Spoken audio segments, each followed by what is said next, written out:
STV பக்தி நேயர்களுக்கு வணக்கம். தை திருநாள் உத்தராயண புண்ணிய காலம்.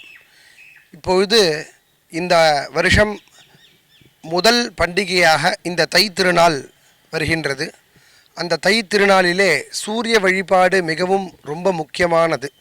அந்த சூரிய வழிபாடை எல்லோரும் குடும்பத்துடன் வழிபட வேண்டும். ரஷ்மிவந்தம் சமுத்யந்தம் தேவாசுர நமஸ்கிருதம் பூஜயஸ்வ விவஸ்வந்தம் பாஸ்கரம் புவனேஸ்வரம் சூரியம் சுந்தர லோகநாதமமிர்தம் வேதாந்த சாரம் சிவம் ஞானம் பிரம்மமயம் சுரேஷமமலம் லோகைக சித்தம் பரம் இந்திராதித்ய நராதிபம் சுரகுரும் திரைலோக்ய சூடாமணிம் பிரம்மா விஷ்ணு சிவஸ்வரூபஹிருதயம் வந்தே சதா பாஸ்கரம். எல்லோரும் முதலிலே சூரியனை வழிபட வேண்டும். நம்ம எல்லோரும் வருஷந்தோறுமே இந்த சூரியனை வழிபட்டு வருகிறோம். எந்த ஒரு நல்ல ஒரு விசேஷமானாலும் இந்த சூரிய வழிபாடு மிகவும் ரொம்ப முக்கியம். பிரதி ஞாயிற்றுக்கிழமையும் சூரிய நமஸ்காரம் செய்வது மிகவும் ஒரு உத்தமம். எல்லோரும் உடம்பில் நம்ம சரீரத்தில் இருக்கிற ரோகங்கள் நிவர்த்தி ஆகின்றன. அதனால் இந்த சூரிய வழிபாடு ரொம்ப முக்கியம். வருகின்ற இந்த ஆண்டு மிக சிறப்பாக இந்த தை திருநாள் உத்தராயண புண்ணிய காலம் எனும் கூறுவார்கள். அந்த உத்தராயண புண்ணிய காலம் விசேஷமாக 15ஆம் தேதி வியாழக்கிழமை அன்று நடைபெற உள்ளது. அன்றைய தினம் தை திருநாள்.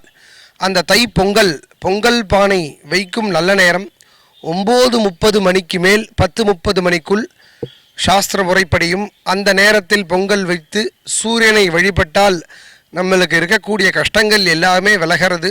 அதனால் அந்த பாஸ்கரர், அதாவது நம்ம விசேஷமாக இருக்கக்கூடிய அந்த சூரிய பகவானை அந்த முதல் உத்தராயண புண்ணிய காலம், ஏன்னா மகர ராசியிலிருந்து இந்த ராசிக்கு வரார். அதனால உத்தராயண புண்ணிய காலம் மகர சங்கராந்தி அப்படின்றது பேர். அதாவது தனுர் இதுலேருந்து மேஷ இதுக்கு வரார். அதனால் விசேஷமாக அன்றைய தினம் அந்த சூரிய வழிபாடை எல்லோரும் குடும்பத்துடன் இல்லத்தில் வழிபட வேண்டும். முக்கியமாக அந்த விறகு அடுப்பிலே எல்லோரும் அந்த பொங்கலை வைப்பார்கள். கேஸ் அடுப்பிலும் வைக்கலாம். அதாவது அந்த நாளில் சூரியனை பூஜை செய்து எல்லோரும் குடும்பத்துடன் வழிபட வேண்டும்.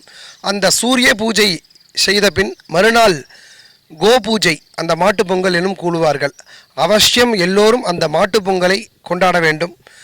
பக்கத்தில் இல்லத்திலோ இல்லை கோவில்களோ இந்த மாடுகள் இருந்தால் அதுக்கு தீவனங்கள் அகத்துக்கீரை எல்லாம் கொடுத்து வந்தால் நன்மை பெறும். அதனால் இந்த தை திருநாள் எல்லோரும் சுபிக்ஷமாக இருந்து அந்த தை திருநாளை மகிழ்ச்சியுடன் கொண்டாட வேண்டும் எனும் திருவானைக்காவல் அருள்மிகு ஜம்புகேஸ்வரர் அகிலாண்டேஸ்வரி திருக்கோவிலில் சுவாமி அம்பாள் அனுகிரகம் பரிபூர்ணமாக இந்த உலகத்தில் எல்லோருக்கும் கிடைக்க வேண்டும். ஆயுர் ஆரோக்கியத்துடன் நோயின்றி எல்லோரும் சுகமாக வாழ அகிலாண்டேஸ்வரி ஜம்புகேஸ்வரரோட பரிபூர்ண அனுகிரகத்தை எல்லோருக்கும் பெற வேண்டும் எனும் வேண்டுகிறேன். நன்றி. வாசுதேவன், அத்யயன பட்டர், திருவானைக்காவல்.